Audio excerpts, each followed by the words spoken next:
Hi, I'm Stu Kagan, and welcome to Born Scrappy, the podcast for scrap metal exporters and traders. Join me in conversation with some of the most experienced traders and operators that have helped shape this incredible industry. In today's special Earth Week episode, I chat with Jessica Alexanderson, better known as Scuba Jess. Jess is the author at Recycling is Like Magic, where they educate children about the vital role of metal recycling through kids' books and stories. She's also very recently founded a non-profit called Recycling Society. In today's episode, we talk about teaching the next generation, recycled lava, the 2 million can contest, the new NGO, heavy metal elementary, and so much more. So let's jump into it with Scuba Jess. But first, intro.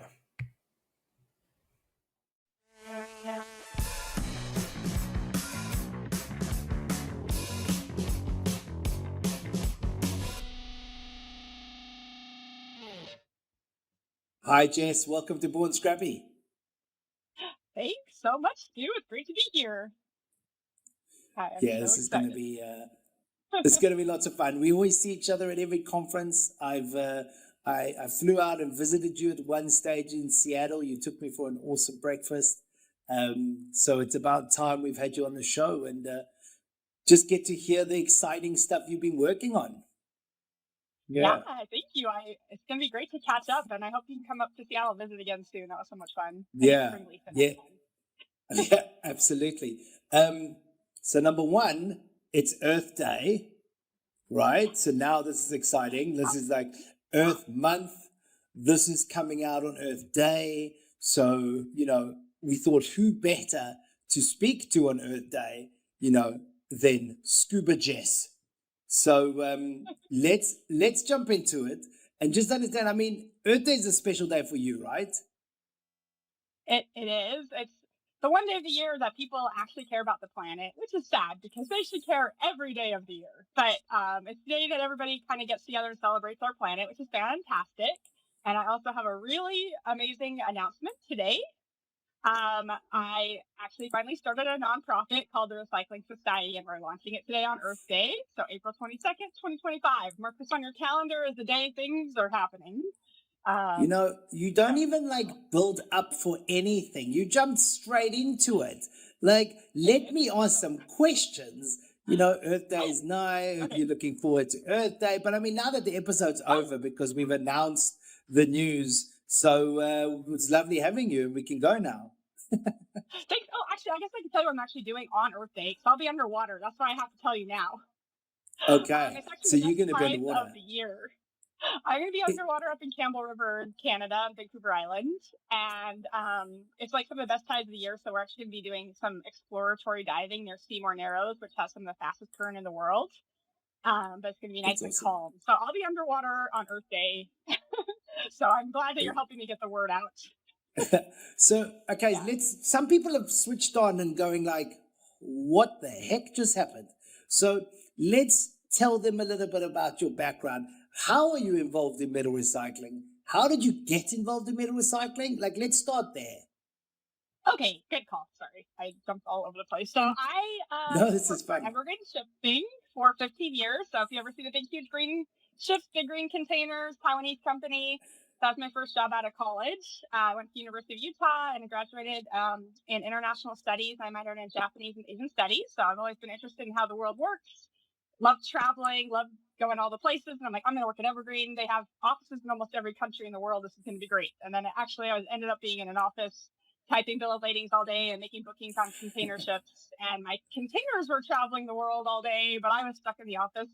And but I love Evergreen because they're the ones that actually sent me out to Seattle and for the first time ever. And I actually got to go down to the port of Tacoma and go on one of the big ships, see how they load it, unload it. It was just amazing. It was life-changing. And I got to go to the Seattle Mariners game and see Ichiro, my favorite player. And I just fell in love with Seattle. I loved it. And so all the trees and the water was beautiful. Total opposite of Utah where it's like mountains and desert. So I asked to transfer and I transferred up to the Bellevue office. And 6 months later, they closed Salt Lake office down. So I was really lucky. It was 2008. The thing crashed and burned. So that's kind of how I got into recycling. partially is because the number 3 exports out of the U.S. are plastic scrap, paper scrap, and metal scrap. And I was more on the export side. So I was shipping like thousands and thousands of containers of scrap metal. And I was typing in bill of ladings, but I didn't really know like what that meant. Scrap metal, like different commodities, like copper is inside or aluminum. Like I knew obviously what metal was, but I didn't really think about like these were shredded cars or old cans or the things that were actually in there. And that's how I met Brad Rudover. So he's my business partner now, and he owns Detroit Scrap and Scrap University. And he was always one of my favorite customers because he never yelled at me. It was very, very rare in shipping. People are always freaking out. We got our ship stuck in the Suez Canal. I was there for that. I don't know if you remember the memes that came out of that were amazing. The Ever Safety, or no, the Ever Given. I do. Stuck in the Suez Canal. They have like awesome towers, and they're like driving back and forth. Yeah, the 1,000-point turns. Yeah, and everybody knew I was a diver, so they're like, "Yes, go out there. You can push the ship." I'm like, "Yeah, I'll get right on that." So at that stage, are you now with Brad? Did you join Detroit Scrap? So I left Evergreen after 15 years in January of 2022. It was right after COVID. The whole world broke. And I called Brad one day and I was like, "Hey, are you hiring?" And he's like, "I'd hire you in a second to run my shipping department, but is that what you want to do with your life?" And I'm like, "No, I've done that for 15 years. I'm so sick of shipping. I want to do something to help the oceans and help the planet. And I'm a scuba diver and I always do these cleanup dives and I put all of my trash out on a tarp by the aquarium. There's always little kids there. And so I love to show the kids what I find in the ocean. So I'm telling Brad, I'm like, I want a job that has nothing to do with your company.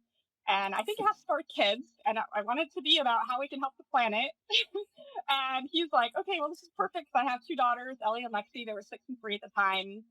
And he had this story idea already on paper with his best friend's wife, Shaziya, for the Girl Who Recycled 1 Million Cans. And so he's like, "Jess, I'm going to hire you. I'm going to start a kids division of my company and you're going to run it for me." I'm like, "I am." And so we decided to teach kids about metal recycling and focus on all the positives of metal and how metal is magical and it can be recycled forever. And if you take it to a local scrapyard, they'll pay you for it. So we decided to start writing kids books.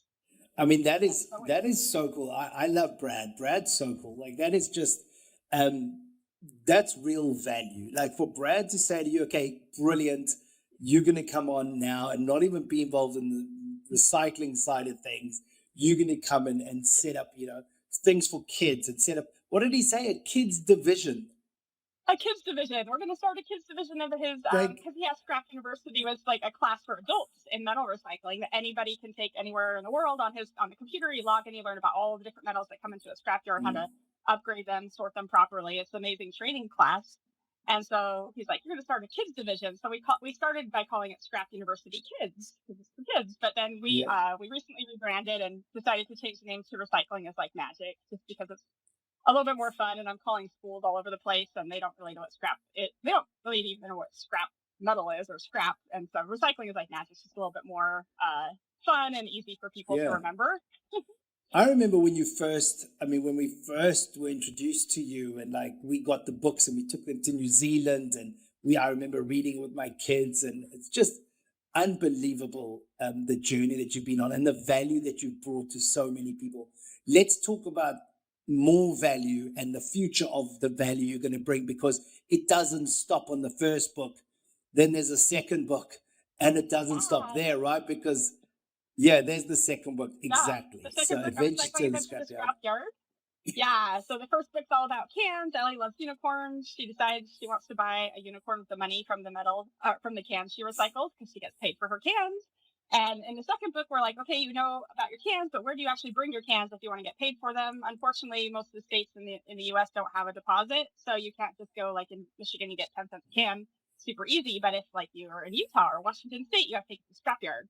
And so we teach the kids when you're going to the scrapyard, obviously bring your cans, but bring all your other metal items that are getting thrown in the garbage, like your Christmas lights and your wires and your pots and pans and your barbecues. And so Ellie and her friends, they learned the difference between ferrous and non-ferrous. And we teach kids to go around the house with magnets and just test everything out. So we have a little ferrous versus non-ferrous section in book 2. And all sorts of fun stuff happens. Unfortunately, Ellie's dad had a bad day and his truck broke down at the scrapyard, but luckily they had a car shredder, so they actually shred his truck and teach the kids about how you can actually recycle cars and how everything has metal inside, and so never ever throw it in the garbage. And and then we are almost done with our third book. Yeah. Let's announce that. So what's book 3 called, and where are we? When is it coming out? Okay, so I have some secret sneak peek artwork here. Awesome. It's called Recycled Lava, and I should have had the cover page right on the intro page. There you go. Hold on. Oh, shoot. Well, I'll show you the cover in a second. It's called Recycled Lava, and the kids are going on an adventure to the lava factory, and we're comparing volcanoes and the molten metal that comes out of volcanoes to the molten metal or the melting process at Newport Steel in Seattle. I actually got to take a tour of the melting facility. So this is kind of like the opening page that I love that has learning lessons in the book. Geography, history, recycling, volcanoes, construction, science. And then we have Mr. Maglia, our talking magnet, who's roasting marshmallows over the volcano. It's really cute. But this book we kind of have... Oh, when are we expecting this out?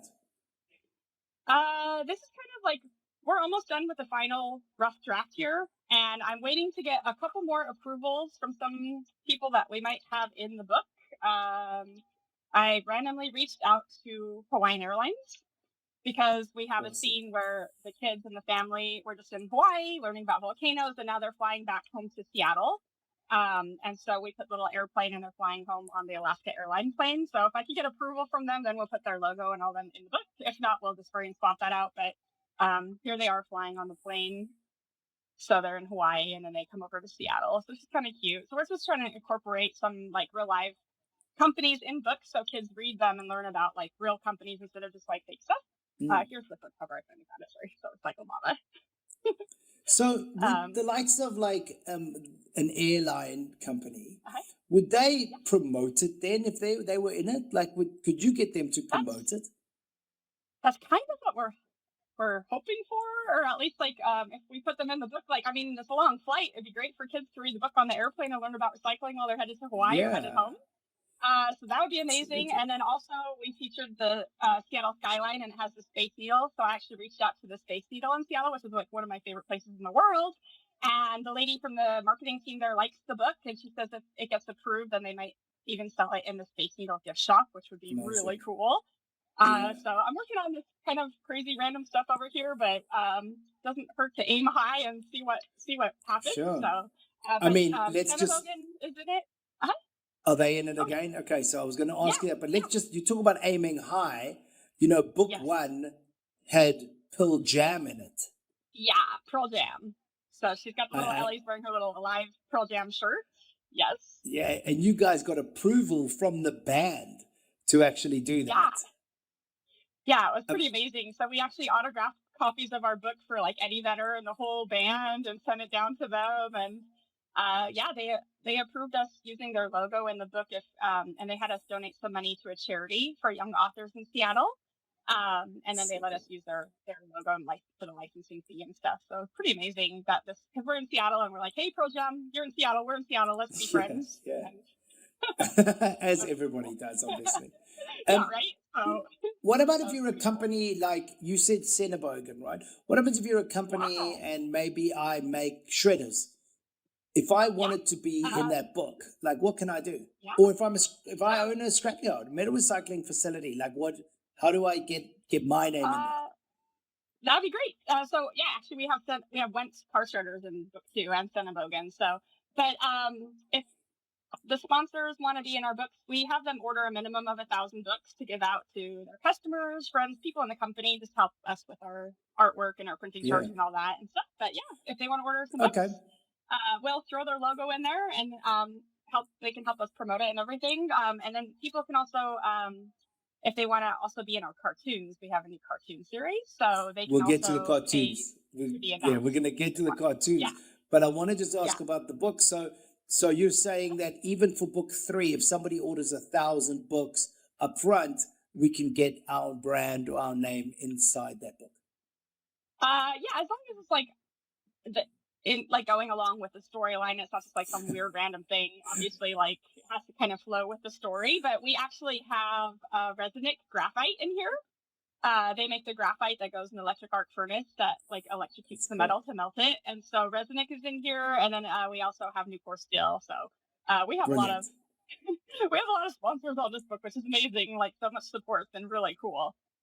Yeah, that's awesome. And Yeah. it just basically allows you to go further, carry on making new books, adding to the series, getting it out to more people. Like I want to promote that more people buy 1,000 books, even without their name on it, right? Like, I mean, if you're in an area, you should be buying 1,000. I'm talking to the companies now, owners of companies, buy 1,000 books, get it into all the schools in your area, get it into the libraries, and get it to as many places as possible, so that the kids start learning about what we do in this industry.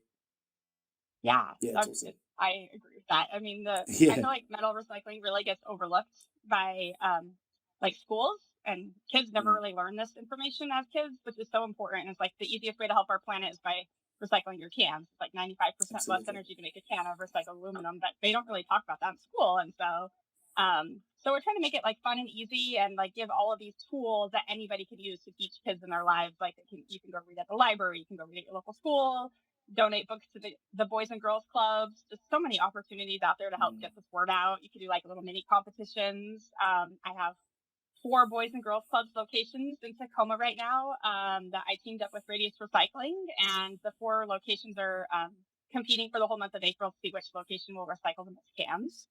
So I want to stop for a second because we have the 2 million can contest.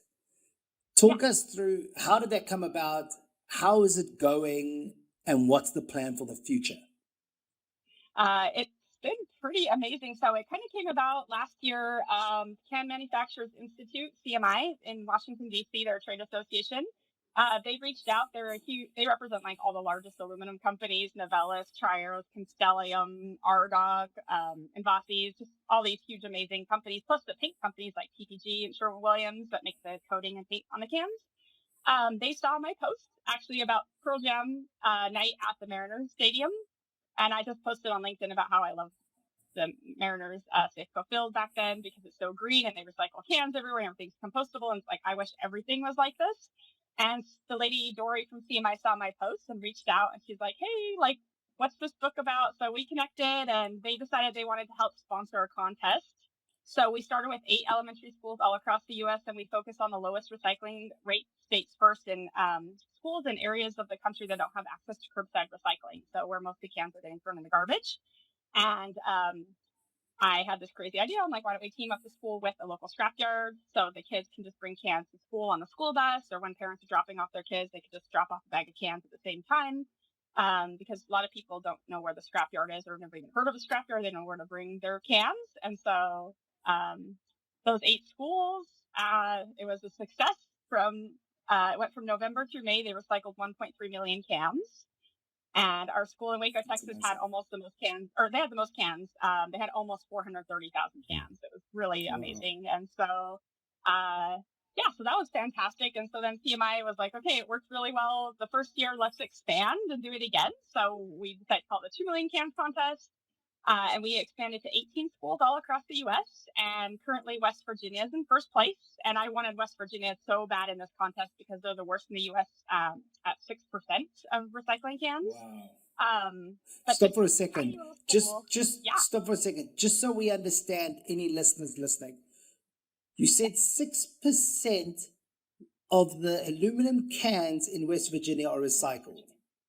I'm not great with maths, but I'm going to say that's 94% that is not recycled. Going right into the trash can. And so when I talk to the principal, it's insane, right? Isn't it so sad? It like breaks my heart. It's like, wow. But I talked to the principal, and she said, you could drive for hours in any direction and never find a recycle bin. It just doesn't exist where she's at in that town. And the closest scrapyard, RJ Recycling, is an hour away. And so when the teacher said, yes, we want to do it, I was like having such a hard time finding a scrapyard that would be willing to drive an hour to this tiny little school. But the school, it's just been amazing. They only have 19 third graders. They have 100 students total at the entire school. It's this tiny town in the middle of nowhere. And she said they're leading right now? They're leading the contest. Wow. Yes, so they're in first place. They have 5,176 cans per student. They need a new That's stupid. playground. And so the principal's like, we're going to use the can money to redo our playground. And they got the word out to the entire community. They made the local news. And so everybody knows that if you take my cans, I'm helping a kid get a playground. Like, this is exciting. And so they've just been bombarded with cans. They have a really massive roll off bin. It's always overflowing. Because there's no other options to recycle your cans in that town. This is the only place. It's just at the school. And so it's just really cool to see it working. And so, yeah, they have 98,350 cans right now. They're in first place. And so I'm pretty sure they're going to get the first place prize, which is $3,000. And then they keep 100% of the money from the cans they recycle. And I asked all the scrap yards for a minimum of 50 cents a pound. So if you do the math, 35 cans for a pound, basically 70 cans for $1.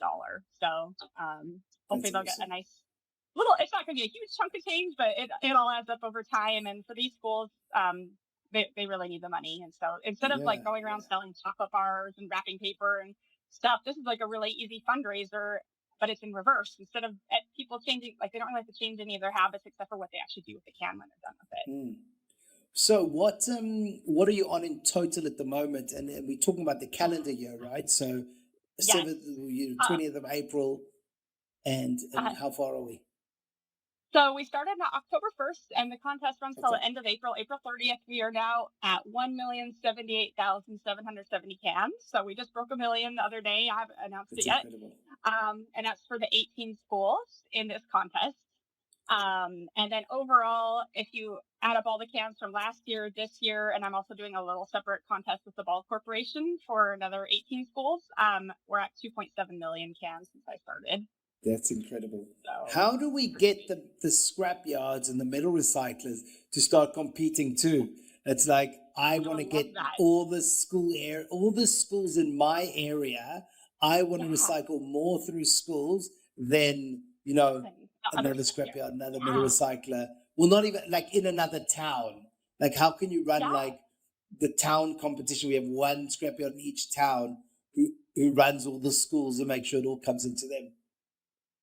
I mean, I would love that to get it even more competitive. I actually reached out to REMA, Recycle Metals Association, to see if they have a educational outreach section on their website, and it goes to Jason Learning, which is like this amazing program that schools can use to learn about so many things, but it's not like a contest. And so I asked if maybe they could put a little thing and have scrapyards around the U.S. sign up if they want to help support a local school.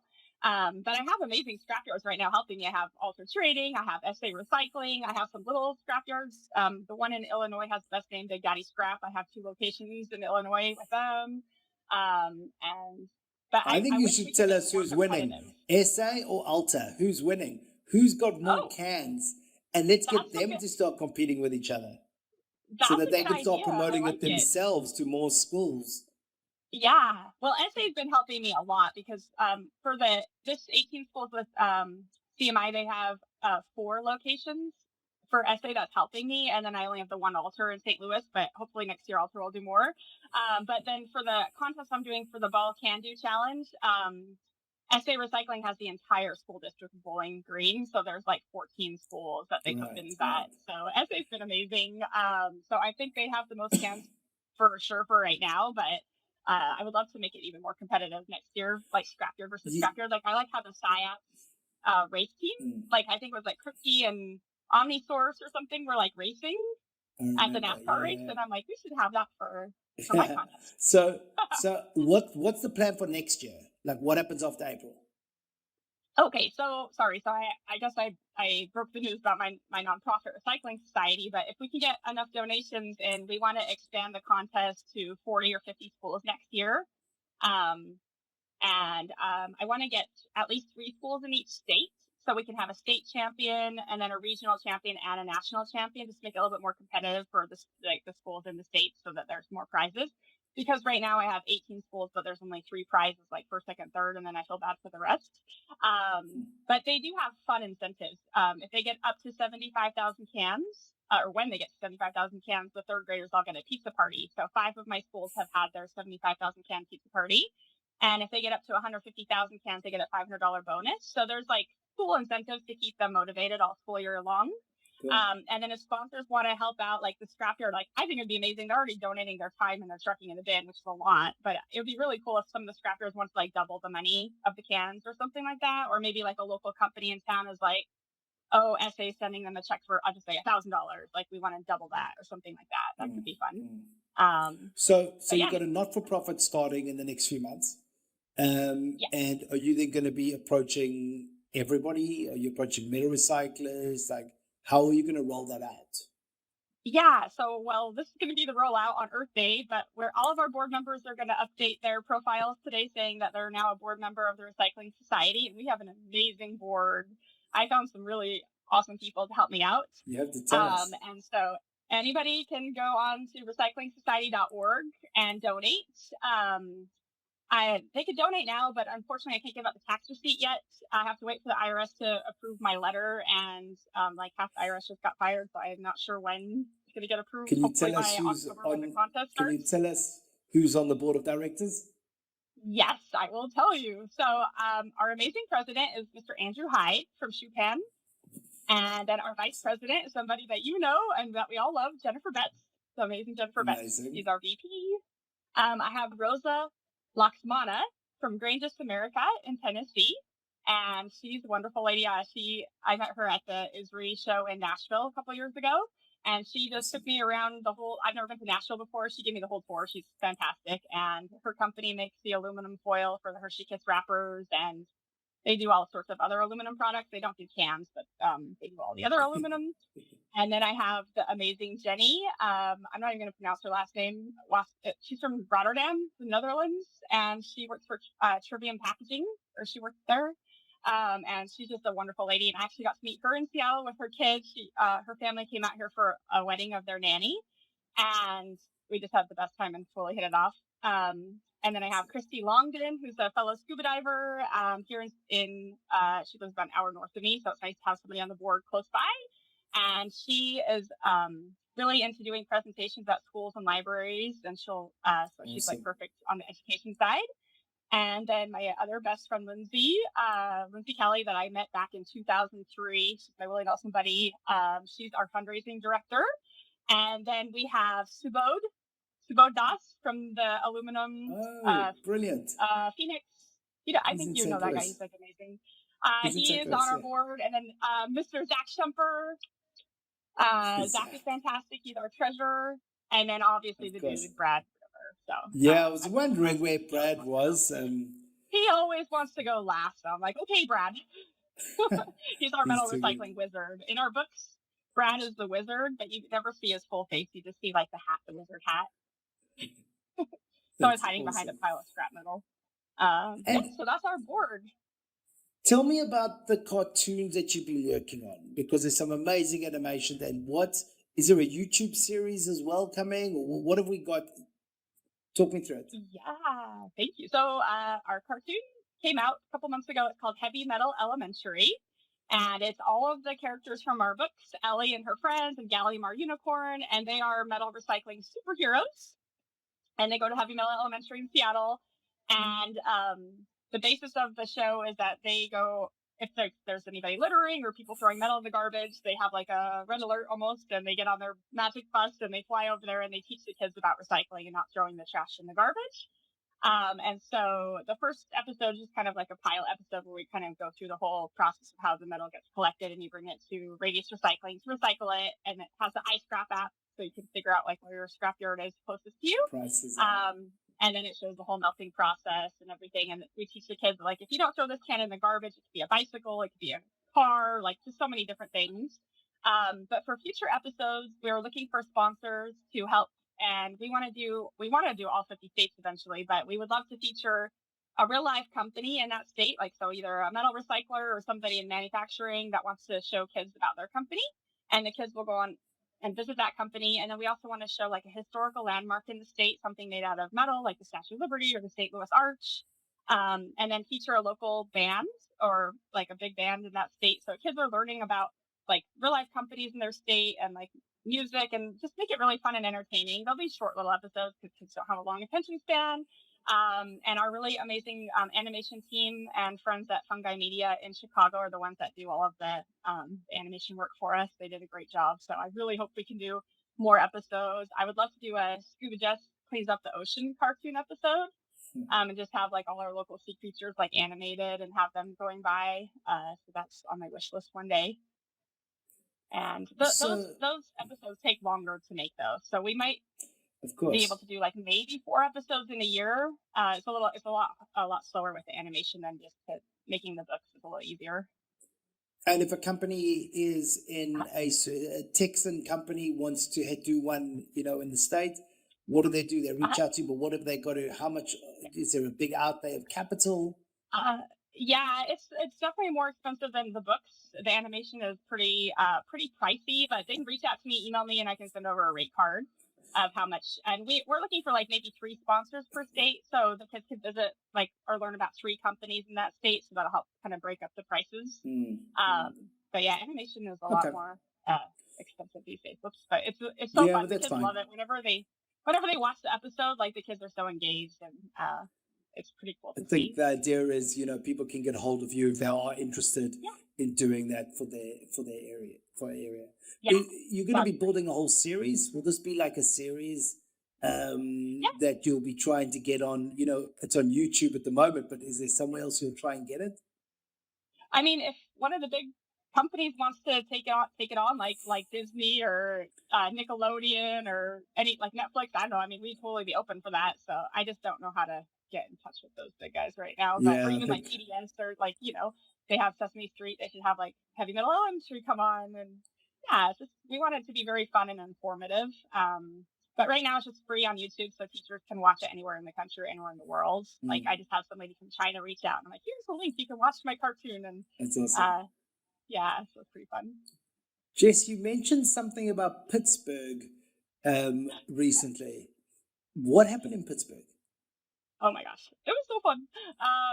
So March 18th was Global Sustainability Day, and the Pittsburgh Penguin hockey team they play at the PPG Paint Arena in Pittsburgh, and PPG is one of the members of CMI, and so they're one of the sponsors. I have 2 schools in the Pittsburgh area, so PPG sponsors ECS, Environmental Charter School. And so we went over to the school. I flew out to Pittsburgh, and we had a big, huge rally with all the 2nd graders at the school. And the Pittsburgh Penguin mascot, his name's Iceberg, the big penguin guy. He came to the school, and we just taught the kids all about metal recycling. We had them all take the can recycling pledge. We had Heath from CMI come out, teach them about how they make the cans. And then my friend Christine from Mon Valley Recycling was there, and she taught about what they do at the scrapyard and how they squish them into the bell and showed pictures of the machine. So the kids learned like the whole process. And they had like a little parade with the penguin. So that was fun. And then we all got to go to the hockey game that night. And before the game started, there was a sustainability summit. So there was like members from like 100 local companies in Pittsburgh that were all into sustainability. And it was like a really cool conference.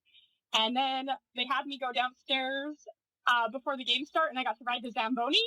And this is like my first ever NHL game. I've never even been I've been to minor league hockey. And it was so amazing. And so I was like on this big Zamboni while they were cleaning the ice right before the game started. We were like going in circles. It was so much fun. But I've never been in a parade before. And I was like waving. I'm like I didn't know what to do. And then they had me come over to like the TV and like yell out like really my loudest voice ever, which I'm like, nobody wants to hear this. It's the hockey night in Pittsburgh to start the game. And so it was me and 2 of the kids from the school and the teacher. And it was just so much fun. And then all of the 2nd graders from the school were there at the hockey game, and they kept showing them on the screen, and they were having the best time ever. So unfortunately, the Penguins lost that game, but like it was still fantastic. And then they actually donated all of the cans and aluminum cups from the game to the school for that one game's worth. But I don't have the totals yet, so I'm excited to see what they got. That's cool. Obviously, we've got San Diego, the REMA show coming up in just under a month now, and you'll be on stage. I know that. So talk me through what you're going to be doing on stage and what people will hear, and also what are you most excited about for that week in San Diego? Oh my gosh, I'm just so excited to see all my friends from LinkedIn and in real life again. I feel like we always have the best time ever. I'm so lucky I get to be on a panel with him from Shapiro. He's one of my favorite people, and he invited me to be on his storytelling panel. And so I'm just going to tell stories about like the success we've had with the CAM contest and the books, and just teaching kids and how it's all working. And I love the fact that it's storytelling, since we write kids books and we love to tell stories here.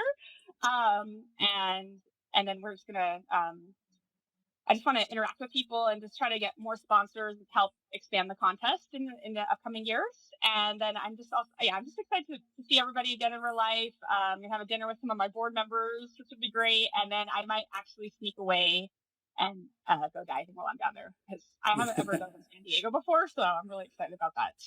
Look, I don't know where you'll And I can't find wait to the see you. time. Oh, thanks, Jess. I don't know where you'll find the time, because those few days are absolutely manic. So I just hope you Yeah. plan an extra day on one of the sides before or after, because you know we're not going to get away while we're there. Definitely. I think I'm going to go in a little early and dive before the conference, so I don't like get too exhausted, because you don't want to dive when you're like really tired. So I might dive and then do the contest. Plus, you can't dive and then fly on the airplane. You have to do it in reverse. So I can fly and then dive and then decompress at Rima. And Decompress at Rima, said nobody ever. All right. Well, I need to decompress after Rima. So, that's also true. Yeah. But I'll be off gassing the nitrogen. So. Jess, look, we're running out of time. This is lots of fun. But who would you, if you could hear anybody on Born Scrappy, who do you think I should have on next? Oh, I think you should have Brad, the wizard, the dude. I agree. I think we're going to have Brad on He's a soon. great storyteller too. We'll amazing guy. And I don't know if you've ever talked to Rosa before, from Greatest America, but she's amazing. Awesome. And, I think basically any of my board members, they're all cool. All your board members, of course. And we'll do 20 minutes about the not-for-profit. Yeah, let's do it. All right. So we talk so much. Before we go, because we do love listening to you and chatting to you, but before we go, we need to ask you our final personal questions. So, favorite TV show or movie? Star Trek, the original series. I do love all of the Star Trek though, but Kirk and Spock, that's what I grew up watching with my dad. My parents are big Trekkies, and my dad had them all on beta as kids. So every night after dinner, we'd pick a Star Trek episode. And so Star Trek's my favorite. And you're not actually that old that when you were a child, they used beta. They just had a beta one, because you're much younger than me. I was super young when beta was being used. No, those beta tapes are old one. I'm 42 now, so. But no, my dad was a big Trekkie when Star Trek was out, and so when they started coming out, my dad's a collector, so he has them all. But it was just fun, I think, for kids, because it was like MIDI tapes. There was I remember. So, sure. And he still has it. It still works. So that's good technology. That's amazing. It's pretty impressive. Our kids wouldn't have any idea what to do with it. I know, right? Yeah. Okay, so favorite place to visit? OMG, that's a good one. Port Hardy on the very northern tip of Vancouver Island. It's my favorite place to go scuba diving. Most amazing sea creatures in the world. Epic, just walls covered in ice, and it's out in the middle of nowhere on the top of the island, but it's just beautiful. Trees for days, bald eagles everywhere, otters. It's heaven. Wow. I love it. Yeah. That sounds amazing. Favorite book? The Girl Who Recycled 1 Million Cans. Oh, obviously, what a silly question. Should have just skipped that question. I also just got this book. I actually haven't read it yet, but I'm pretty sure it's going to be my new favorite. It's from Gary Lightbody, the lead singer of Snow Patrol, which is my favorite band. And it's a new book that he wrote about losing his father. And yeah, I'm really looking forward to reading it, but I know I'm going to be bawling the whole time, so I haven't done it yet. Yes. What's it called? The Forest in the Park? Yeah, The Forest is the Path, which is the same name as their newest album that just came out. And I actually just got to see them in Seattle like 2 weeks ago. And my sister saw them. My little sister moved to Dublin, Ireland, and she saw Snow Patrol a couple weeks ago. So this book's not even released yet in the U.S. Doesn't come out till September. And she got me an autographed copy. And it says, "To Scuba Jess, see you in Seattle," from Gary Lightbody. Oh, that is incredible. That's very cool. All right, last thing. You're into scrap. What's your favorite quote? Oh, my favorite quote? Yeah. Is from Star Trek, Live Long and Prosper. I thought you were going to ask me my favorite metal. which I will tell you that No. too, so you didn't have. Okay, It's tell me lead. your favorite metal. It's I know lead. you have, yeah, lead, which I don't think you would have expected that, but I'm a I scuba would diver and I never need have I need the lead to sinkers. sink me in my dry suit and all of that. So I wear 34 pounds of lead. So lead is my favorite. Jess, this has been lots of fun. Thank you so much for being on Born Scrappy. Thank you so much, Stu. I can't wait to see you in Rima.